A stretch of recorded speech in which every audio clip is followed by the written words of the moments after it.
Say that one more time. How are you this evening? Very good. Very good.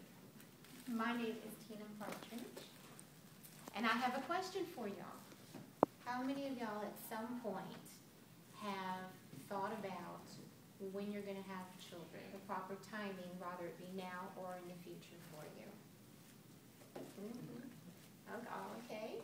Well, I'm sure then that you are aware of the many considerations and many factors that you have to consider in making that decision, right? However, have you thought about how your age at the time of bearing children would influence those other factors? You thought about that? Yeah. Yes, okay.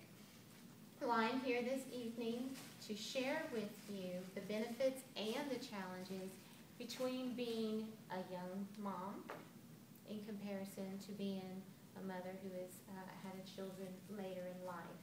And it is my hopes that my experience in both roles will help you to better make the decision when the appropriate time is for you to have children. Now, I have two children of my own who are 16 years apart. And my firstborn, her name is Esther, was born when I was 19 years old. So indeed, I was a young mom.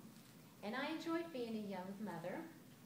We developed a close bond, one with another, which later led to deeper communications that most children may not have in a standard parent-child relationship. We were friends. And as such, she felt comfortable coming to me and talking to me about personal issues or concerns that other children may not feel comfortable talking to their parents with. Now that she's an adult, we get to go out together or hang out together, just do the things that friends will do, which is really fun. Also, watching her grow up, I've seen a reflection of myself in her. Personality traits, gestures, and whatnot. And having been so has allowed me to become more aware of areas in my life where I needed to mature, to develop, to grow. Essentially, we grew together. Another thing I enjoyed about being a young mother is that I had plenty of energy for playing with Esther and for going to school events and extracurricular activities and the such.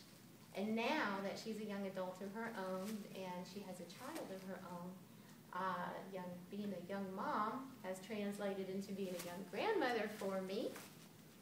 But I have the energy to spend with my grandchild that in another 10 or 20 years I may not have. Now, all the joy that being a young parent has brought me, young parenting also brings forth a lot of challenges as well. For instance, it's difficult to say because child rearing does, of course, bring additional financial responsibilities and expenses such as child care, medical bills, and whatnot.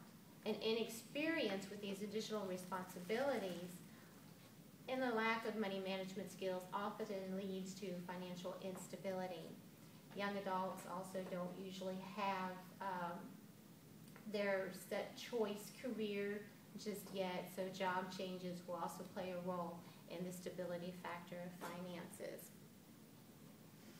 Life experience, however, do better equip us for challenges in life, including challenges of parenting. And it was 16 years later that I began to really appreciate those experiences when I had my second-born child, Noah. Better money management skills, of course, develops over time and with experiences, and the experiences has caused me to become wiser and to be better at making the decisions about child care, schooling, medical care, and that kind of thing for her.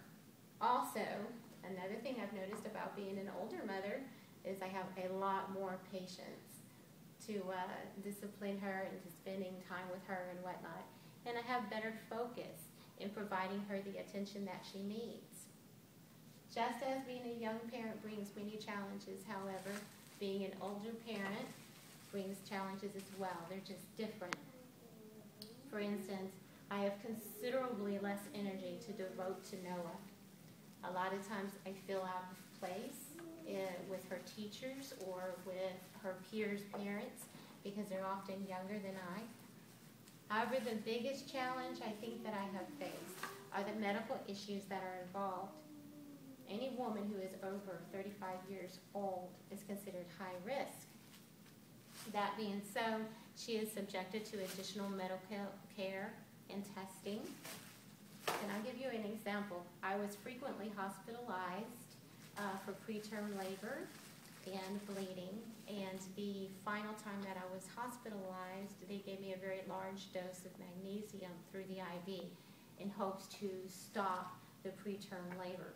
However, it nearly stopped my heart as well. So they took me off of the magnesium and put me on a prescription to halt the contractions instead. A week later, they sent me home, but a week after going home on bed rest and on prescription, my younger daughter was born. Anyway, ultimately, she was born over 3 months early, and it happened so fast, the EMS had not even arrived yet. She was born at home on the bathroom floor. This was a very traumatic experience for me, and age definitely played a part in pregnancy and delivery. So besides the financial stability, the career path, or the wisdom that experience brings, as you are making your decision, consider the effects of aging and the physical changes that it brings and how those changes are going to impact those other factors, for that will play a part in how well you are able to handle having a child at that age.